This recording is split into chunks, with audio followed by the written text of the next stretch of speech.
Mwatubajije ati se Goma ifite agaciro ki muri geopolitike yo mu karere k'ibiyaga bigari.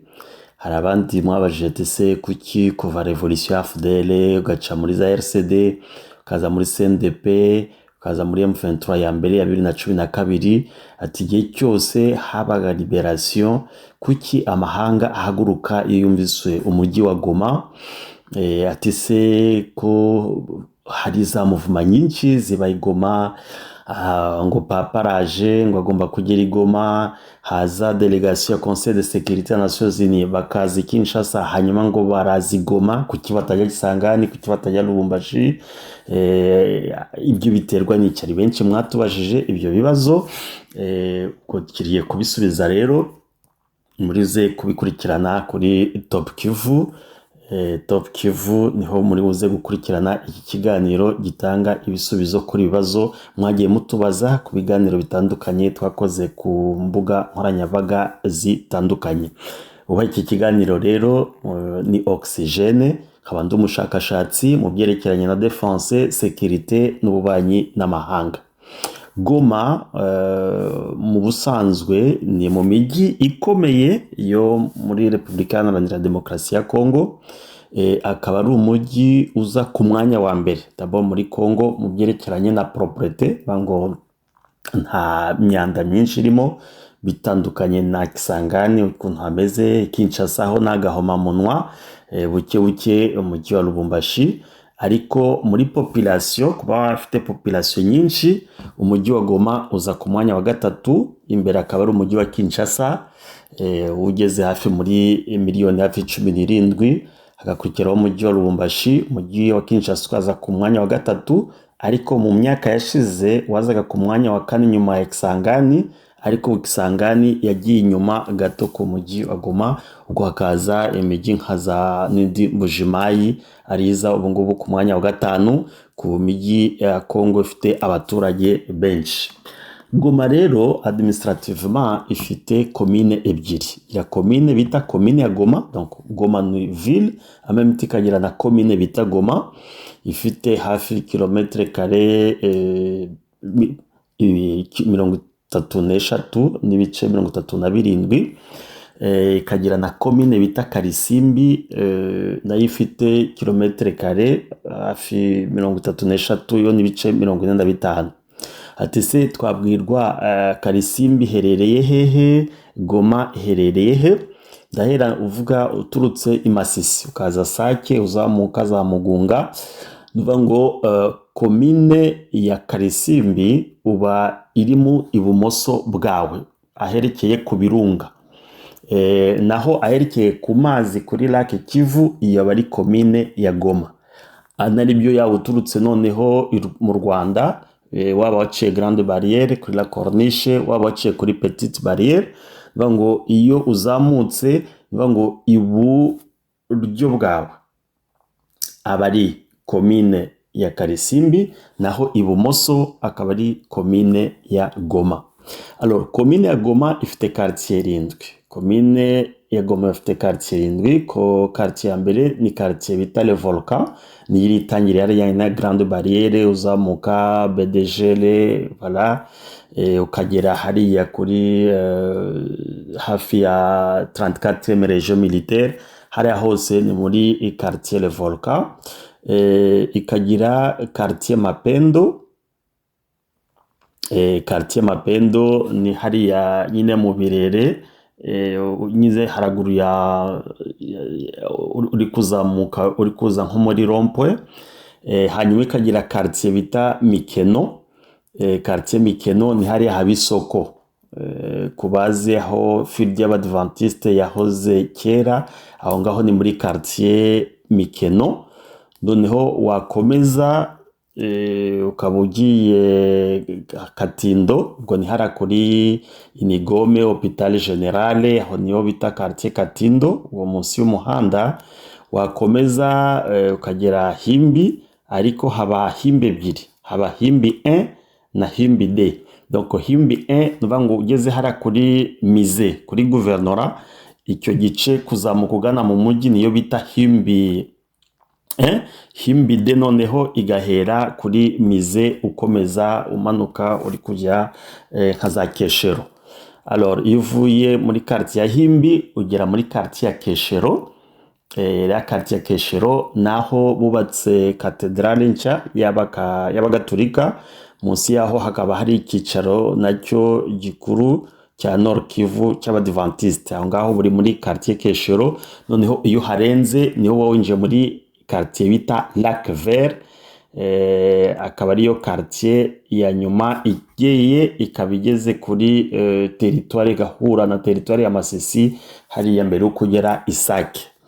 Alors naho Karisimbi ifite quartier ya mbere bita quartier Kahembe. Nubango nayo ihereye ku mupaka. Juste ni petite précision, Birere ntabwo ari quartier. Birere nubango iri ifatanyije yaba muri commune ya Goma ikaza no muri commune ya Karisimbi. Nubango ari amakartier twavuze nka Mapendo. Buri Mapendo iba mu Birere, Mikeno iba mu Birere. Noneho waza no muri Karisimbi, Kahembe nayo iri mu Birere. Birere ni izina bahaye kera Goma itari y'abagoma y'iki gihe, hacyubakishijwe nyine ibirere. Nuko bahise ko hubakishijwe ibirere hatari hagira amazu y'abakoloni, ko amazu y'abakoloni yatangiriye hari muri za office hari muri quartier bita Murara. Niho amazu menshi y'abakoloni yatangiriye na hariya mu mujyi nyine muri centre ville muri Le Volcan. Hanyuma hubakishijwe ibirere nuko baje kuyita Birere. Ariko Birere ntabwo ari izina rya quartier, ahubwo ni izina communément rifashe haba muri commune ya Goma haba no muri commune ya Karisimbi. Hakaba ari quartier ya kabiri muri Karisimbi bita Bujovu. Ni hariya za Kabutembo ugana na za Kingakati. Ukaza rero ugahura na quartier ya Virunga hariya kuri nsengero z'abasebze na Sebeka.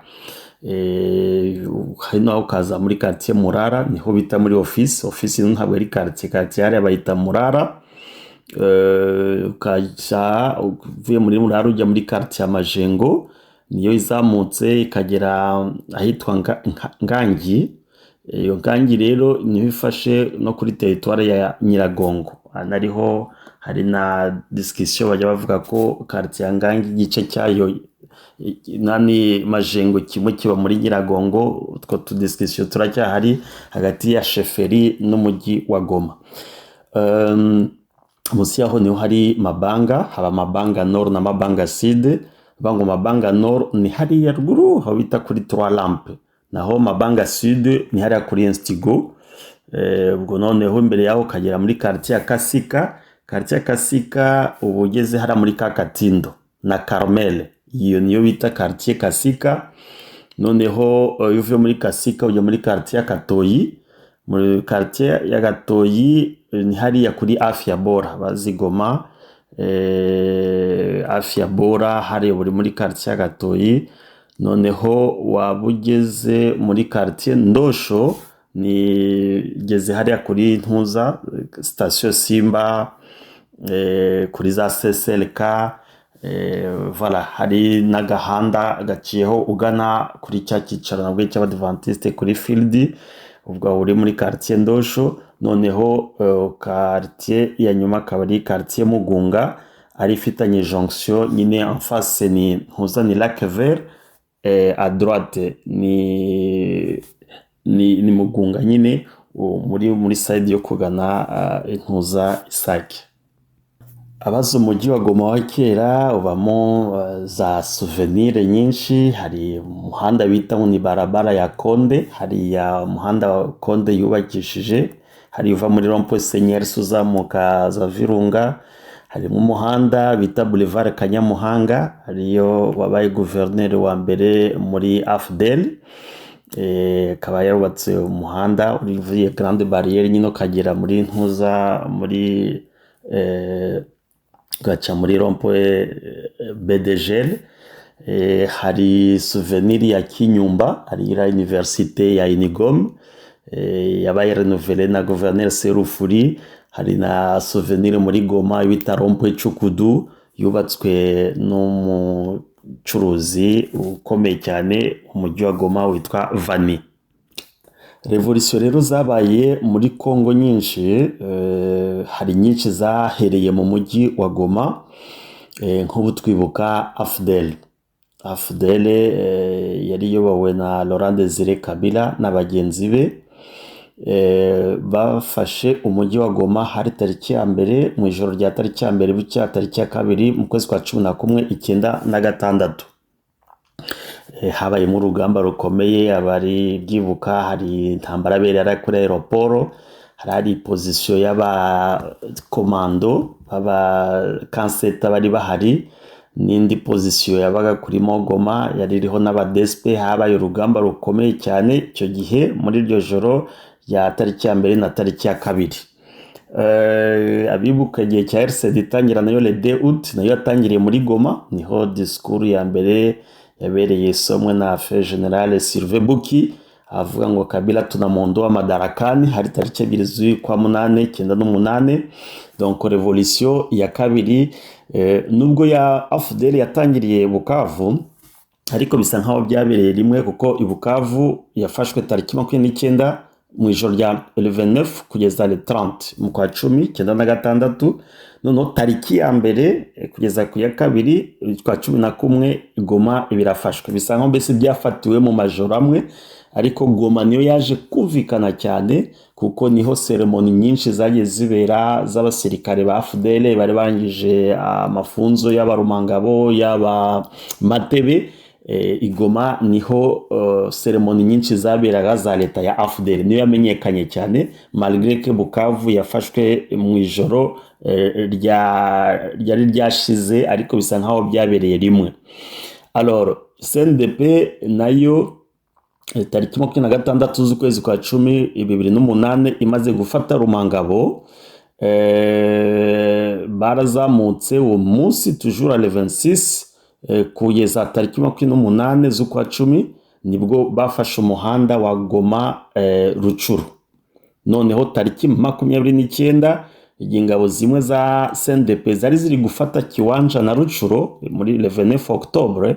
Muri uwo mugoroba niho bazamutse baje gufata umujyi wa Goma, bawugarukira mu nkengero zawo hafi ku birometero 15. Nuko CNDP wari uyoboye Jean Laurent atangaze icyo bise cessez-le-feu unilatéral. Nuko ntibaba bakinjiye mu mujyi wa Goma, bawugeraho kuri birometero 15 gusa. Icyo gihe Goma yari iri sous contrôle ya Monique, icyo gihe Monique ubu ngubu yitwa Monisco. Ubwo mu bihumbi 2012 rero M23 CNDP yarahindutse M23 mu byo kureklama accord ya zo CNDP yasinye na leta.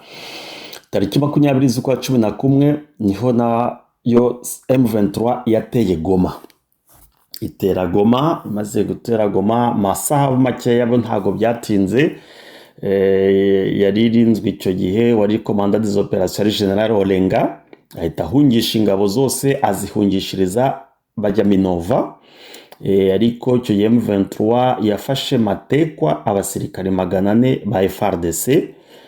Icyo gihe Monisco nayo yari iri muri Goma, ariko icyo gihe yafashe position neutre, ntabwo barwanyije CNDP. Bituma tariki 21 z'ukwezi kwa 11 muri 2012 habaye meeting hari muri stade Igoma.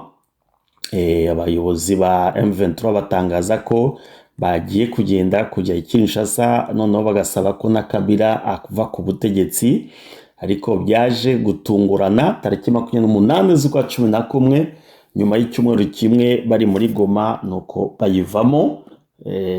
Mu byo tutasobanura ahangaha birambuye kuko tuzakora ikiganiro cyaho impamvu nyamukuru zakuye M23 ya mbere muri Goma tariki 28 z'ukwa 11, ariko baje kuyivamo bose tariki ya mbere z'ukwa 12 niho bayivuyemo basubira mu birindiro byabo Runyoni na Cyanzo.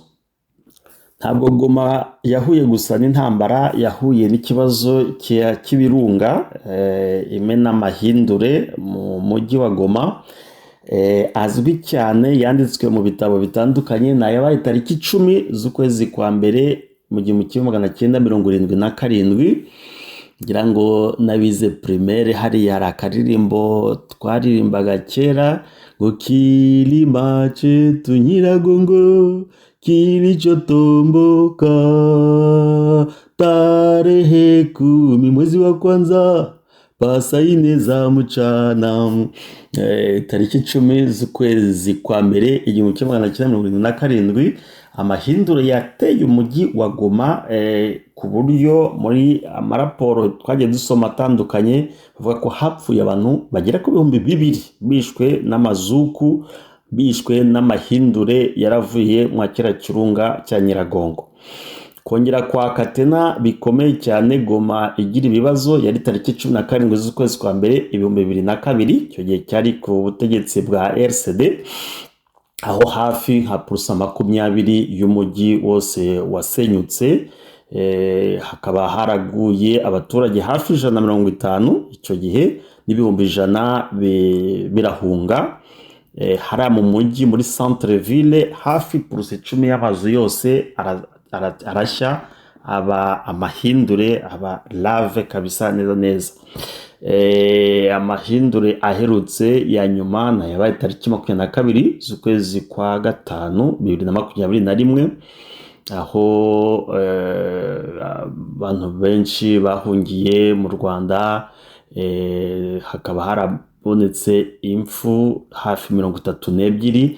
niyo mahindure ya nyuma yaraherutse kwataka umujyi wa Goma, andehoro ya ziriya ntambara tuvuze. Goma yafashwe na AFDL, gufatwa na RCD, igerwa ku muryango na CNDP, M23 iza kwigiramo nyuma y'icyumweru yivamo. Donc na y'amahindure atatu yo muri 1977, 2002 na 2021 nayo yahungabanije umutekano ukomeye cyane umujyi wa Goma.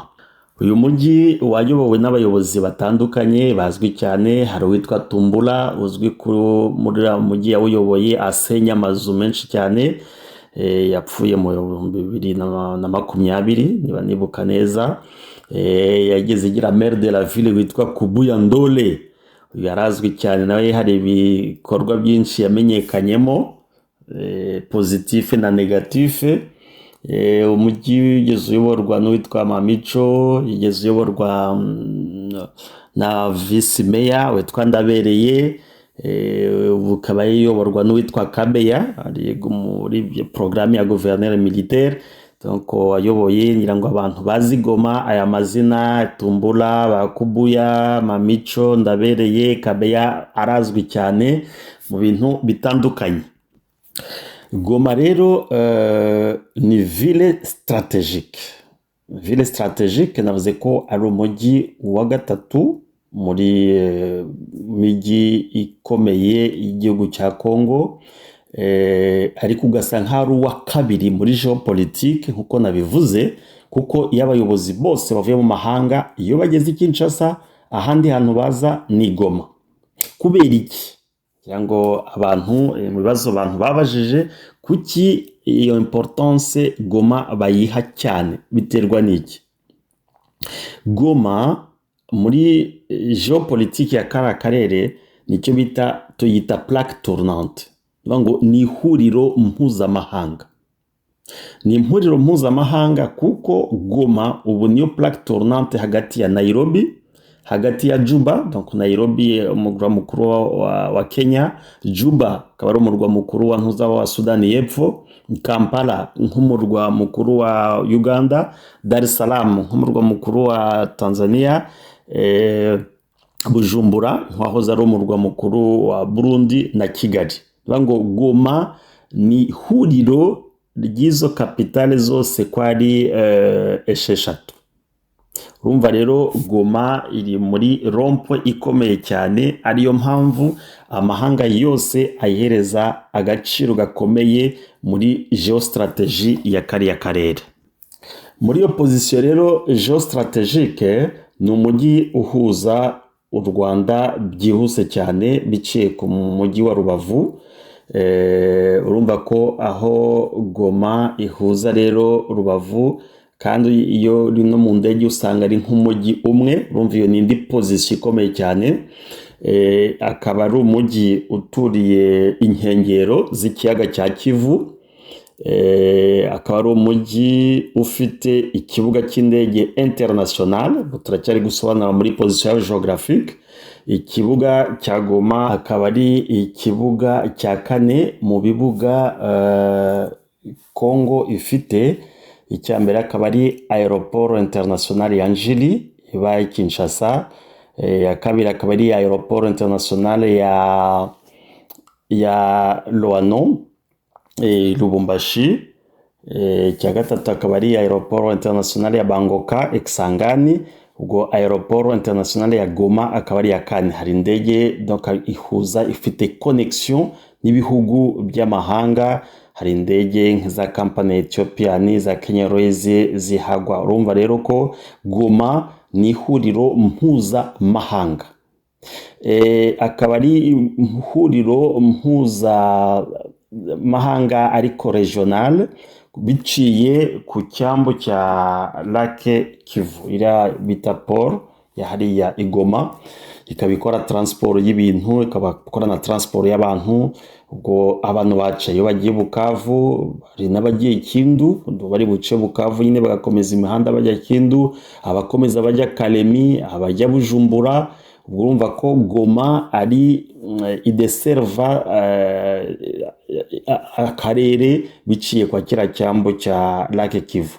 Ikaba ifite na rezo y'imihanda, nubwo itari myiza cyane, ariko ikora interconnection hagati ya Kisangani, hagati na Bunia na Kindu, Bukavu, Kalemi, Kigali, Kampala, Dar es Salaam, Bujumbura, Juba. Donc Goma ifite iyo facilité kuburi Goma kuba wagera muri iyi migi uciye mu muhanda, na hariya uciye mu mazi, ukajya mu mahanga uciye mu nzira aeroport international. Ubwo rero bigatuma ikora connexion entre ibi est na ouest. Nuvuga ngo ifite couloir izungurutse ishobora guhuza twavuga nka Océan Indien kugera kuri Océan Atlantique. Kuri Océan Atlantique biciye hehe? Uvuga ngo ugeze Kisangani ufata uruzi rwa Congo, ukamanuka ukagera Kinshasa. Urumva ko Goma ifite iyo facilité kuba yahuza Océan Indien na Océan Atlantique. Turi gusobanura impamvu muri géopolitique Goma ari plaque tournante y'akarere. Alors ikabihuza ibihugu bya Afrika yo hagati byose, ngo bivuye iburasirazuba kugeza iburengerazuba. Donc iyo facilité irahari. Goma akaba ari n'ikigega iyo twita hub commercial muri géopolitique. Ngo kuva muri za 90 hamaze kuba ihungabana ry'ubukungu mu karere, habaye na za pillage Kinshasa. Kucyo gihe hari company nka za El Zaire, za Sibe Zaire zazanaga ibyo kurya Kinshasa zibikuye Goma. Ariko hamaze kuba za pillage icyo gihe ekonomi ya Zaire ihungabanye, Goma yahise iturna yisunga ubucuruzi bw'ibihugu bya East Africa n'ibihugu byo muri Asia. Noneho iranforce imbaraga zayo hagati y'ibihugu ya Goma n'ibihugu byo mu karere. Nuvuga ngo Kigali, Kampala, Bujumbura. Usibye n'ibyo, nibwo byo bihugu nibyo byabaye ibitaro by'abanyegoma, biba amasoko. Nuvuga ngo umuntu w'Igoma biragoye kumva ko yajya guhahira Kinshasa, biragoye ko yajya guhahira Lubumbashi, kuko yahahira Kigali, kuko yahahira Kampala. Unaenda wapi? Mimi nenda Kampala. Unaenda wapi? Mimi nenda ngo Kigali. Unaenda wapi? Mimi nenda ngo Nairobi. Biragoye kumva umuntu w'umunyegoma avuga ngo mimi nenda ngo Mbujibayi, mimi nenda ngo Kasai. Nuvuga ngo Goma iri attaché cyane ku bihugu bya East Africa Community kurusha uko iri attaché muri igihugu cyayo ariko muri parti ya West. Ibi byatangiye muri za 90 rero. bivuga ngo niho umubano mbese hagati ya Kinshasa na Goma wacitse za 90. Noneho abantu batangira guturna amaso yabo Kigali, Kampala nk'ukuntu bisobanuye, haba iyo renforcement hagati y'ibihugu bya East Africa Community na Goma. Alors Goma ikaba ifite na za ressources naturelles, ngo amabuye y'agaciro menshi, traffic yose iba hari Goma, hari gaze metane, hari petrole, hari zahabu, hari colta, hari cuivre, hari tourmaline. Ushatse tourmaline Goma iraboneka, hari minere bita za grenade Goma iraboneka, hari minere zitwa quartz Goma ziraboneka, ngo ziba zivuye muri interieur, ariko umucuruzi uje ahurira n'abagurisha igoma. Hari casterite iraboneka, hari wolfram iraboneka, hari niobium iraboneka. Urumva ko Goma ni plaque tournante aussi y'amabuye y'agaciro atandukanye, kandi n'abashaka za contrat ya petrole na gaze mu karere, contrat zose zibasinye hariya ni kuri Goma. Urumva ko ifite ibintu bikomeye cyane. Goma rero usibye n'ibi tuvuze, ifite za representation administrative zikomeye cyane. Aha niho naho ruzingiye kuko organisation nyinshi, zaba iziyobokamana, zaba iza systeme ya Nations Unies, yaba amabanke, yaba ama universite yo mu karere ka Este, ibyicaro byose ni hariya kuri Goma. Duhereye nko kuyobokamana, nk'itorero ry'Abadventiste b'umunsi wa karindwi bahafite representation administrative ireba akarere kose k'iburasirazuba. Ngo hari organisation yabo bita ni Union iyobora field ya Goma, ariyo abita Kivu Central, ikayobora field ya Rwese.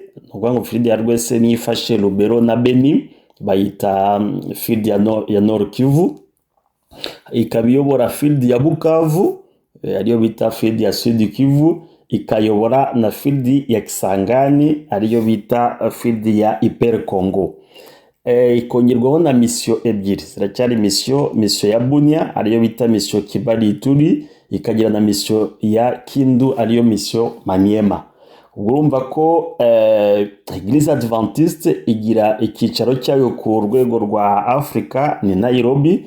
Ngo niba hari ikintu kibaye Goma direct informa Nairobi automatiquement igahita informa Amerika, kuko niyo icyicaro cyabo gikuru kiri. Urumva rero ayo makuru aragenda byihuse cyane, niyo mpamvu mva Goma bayitabariza. Hari organisation nyinshi ziba zitanga amakuru ku buryo iyo zibangamiwe ibyo bihugu nyine aho representation zabo internationale zihita zireagisa. Usibye n'ibyo, hari diocese ya Goma ya itorero rya Gatolika. Diocese ya Goma iba muri archidiocese ya Iburasirazuba, ikaba ifite icyicaro i Bukavu, ariko icyo cyicaro cy'i Bukavu ntabwo kivugwa nka Goma, kuko Goma, diocese ya Goma ifite particularité yayo yahawe kuva mu izi ntambara zitangiye za AFDL RCD. Nubwo idepanda na Bukavu, ariko ifite imbaraga zayo yihariye. Nuba ngo nubwo ba musenyeri bose b'ama diocese bari indepanda, bose baripotinga i Roma, ariko Goma ifite umwihariko ukomeye cyane. Nabivuze tunatangira ko papa aza muri Congo yagiye Kinshasa, ariko hari gahunda ko yagombye kuza ni Goma. Usibye ko impamvu z'umutekano muke ku ntambara mwuko mwezi utaruhari hagati ya FARDC na M23 nibe byatumye atahagera, ariko urumva ko hari ikibazo kibaye. Diocese ya Goma ihita informa Vatican directement, inkuru directement ikabigeze kwa papa Sirresha, kuko n'Abadventiste babikora General Conference mukanya nayo ikaba ihise bimenya, kuko Inyoni ni institution ikomeye cyane, hari installation zikomeye cyane, hari abadiplomate b'abapastor nyine bahakora ariko bava mu mahanga. Inkuru igahita igeza muri Amerika muri segonde. Voilà, hariho representation z'amakonsila. Buriya hari za ambasade ziri Kinshasa ariko zifite representation zabo kuri Goma. Nk'ubu twavuga y'Ubwongereza, ambasade y'Ubwongereza igira extension i Goma. Ambasade y'Abahorandi igira extension i Goma. Ambasade y'Ubufaransa igira extension i Goma. Ambasade ya Suisse igira extension i Goma. Ambasade ya Belgique igira yo ifite yo konsila noneho. Na ambasade ya Etats-Unis ifite un conseiller ukorera muri USAID kandi nayo ikaba ifite icyicaro he i Goma. Ngira ngo mu minsi igiye kuza abashinwa nabo bari gushaka ko bashira konsili i Goma, n'Abarusiya ibintu nk'ibyo ngibyo. Urumva? Donc muri monde diplomatique Goma irapeza mu buryo bukomeye cyane kurusha Lubumbashi, kurusha Kisangani. Alors, twajya muri systeme ya Nations Unies. MONUSCO. Iyo Kinshasa, hari Kinshasa niho bafite base nationale, ariko base regionale iba kuri Goma. OCHA nayo nuko. HCR nayo nuko. BSNDH nayo nuko. World Vision nayo nuko. N'izindi tuzivuze ni nyinshi. Bose bagira representation Kinshasa, bakagira iyindi Goma. Kinshasa, iyindi Goma. Alors, noneho tugiye muri domaine y'amabanki ho n'agahomamunwa. Banki ya BOA ifite icyicaro cya Este ni Goma. TMB ni Goma. BCDC ni Goma. FBN Bank ni Goma, yahoze ari BIAC. Sofi Bank ni Goma. Equity ni Goma. Solidaire ni Goma. Hakaba ari za microfinance nazo zikomeye kandi zirimo za bampatse ibihugu, hari nka Smiko iri Goma, hari Hekima yo ni lokal ariko nayo irakomeye, na Emilake, Tujenge Pamoya. Ayo na mabanke n'ama microfinance ari hariya kuri Goma afite ibyicaro. Hari za comptoir zo tutavuga n'amazina ko ni nyinshi, zirimo amaboko y'amahanga hirya no hino hariya kuri Goma. Hari za university, izi university zigisha abaprofeseri bava hanze, bava mu bindi bihugu, ku buryo iyo bamenye ko batari buze kwigisha kubera habaye umutekano muke, automatiquement institution zabo zitazibona. Hari abaza kuri Nigome, ni university ya leta, hari ku Kinyumba. Hari abaza kuri Yago bavuye mu mahanga, ni university y'Abadventiste barutse no kubaka ubu ngubu bimeze neza cyane, ifite n'ibikoresho ikoranabuhanga rikomeye cyane, university y'Abadventiste. Hari ICS ni y'Abagatolika yabigisha abaprofeseri bavuye hirya no hino hanze. Hari ILPG ni university ikomeye cyane hariya, ku buryo iza nko ku mwanya wa gatatu muri Kongo yose nzima, iva abaprofeseri bavuye mu mahanga, mu Faransa, mu Bubiligi, hirya no hino. Donc iyo habaye ikibazo kuri ILPG, abaprofeseri iyo bari bahita babimenya. Nuko amakuru ya Goma ahita agenda, bitandukanye na za Kindu, bitandukanye n'utundi tuvile. Donc urumva particularité Goma ifite muri politique ya karakarere. Hari za ICG, ayo na Institut Supérieur, hari za ISTM, hari ISDL Grand Lac, hari za IEC. Urumva Goma ni umujyi ukomeye cyane, ufite imbaraga zidasanzwe. Ni umujyi rero bita ville touristique. Kubera iki bayita ville touristique? Biriya birunga nka za Nyamuragira, za Nyiragongo, za Murara, za Mikeno, ni ibirunga bisurwa cyane, yaba na za Sabyinyo. Urumva ko ari amashyuza aba muri parike ya Virunga. Abagiye Bukavu bose iyo bamanje baza basorera i Goma kugira bajye kureba intuza iriya parike ya Kauzibiega, yaba ari bujye Kisangani, bose mbese aho bashyikira ni i Goma. Donc urumva ko Goma ifite impact ikomeye cyane mu karere k'Iburasirazuba, akaba nariyo mpamvu amaso y'amahanga aba ayizaho cyane cyane. Ari n'abayobozi baba bahari, yaba ari nka komanda wa 34e region, yaba ari na commissaire provincial wa polisi, yaba ari directeur wa ANR, yaba ari directeur wa DGM. Uyu usanga bafite particularité kurusha abandi ba directeur nangwa abandi ba general bo mu yandi ma province. Mbese Goma hari particularity usanga baya nkaho hari deuxième capitale y'igihugu cya Congo. Nivuga ngo Goma ni nka capitale adjoint ya Kinshasa, kuko niyo usanga ifashe kara karere kose ari ama province yose 8 y'uburasirazuba. Usanga traffic zayo zose zidepanda n'umujyi wa Goma. Ngiyo Goma rero isura yayo ifite, ku bantu batubajije bazo kubabwira ati amaso ku cyahanga Goma. Nivuga ngo Goma ifite agaciro gakomeye cyane mu kiriya gihugu, ifite ekonomi yayo ni plaque tournante nkuko nabisobanuye y'akarere. Donc Goma rero misonga Goma ntabwo isanzwe. Goma ni umujyi ufite amateka akomeye cyane. Tuzakomeza tubahereza amakuru ndatandukanye. Uyu munsi twari gusubiza ibibazo, ngira ngo mwabyumvise geopolitique akamaro ifite, ukuntu iri organize administrativement, za representation zihari, n'impamvu amaso y'amahanga akomeza kureba umujyi wa Goma.